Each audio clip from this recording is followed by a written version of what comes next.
वापरतो त्यालाच सर्वनाम म्हणतात. किती सोपं आहे. आणि मराठीत अशी बरीच सर्वनामं आहेत जी आपण रोजच्या बोलण्यात अगदी सहज वापरतो. उदाहरणार्थ मी, आम्ही, आपण, तू, मग तो, ती, ते, हा, ही, हे आणि अगदी प्रश्न विचारताना कोण किंवा वाक्यांना जोडताना जो, जे ही सगळी सर्वनामच आहेत. ठीक आहे, आता हे शब्द तर पाहिले, पण वाक्यांमध्ये यांचा नेमका वापर कसा होतो ते बघूया, म्हणजे संकल्पना अजून पक्की होईल. पहिलं वाक्य आहे मी अभ्यास करतो. आता इथे बोलणारी व्यक्ती स्वतःचं नाव नाही घेत आहे. नावाऐवजी कोणता शब्द वापरलाय? मी.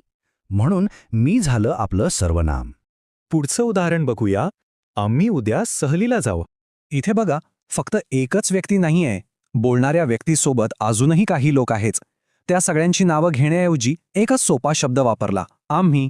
हेच तर आहे सर्वनाम. तिसरं वाक्य आहे आपण आज वाचन करू.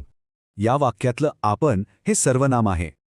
हे सगळ्यांना सोबत घेऊन बोलण्यासाठी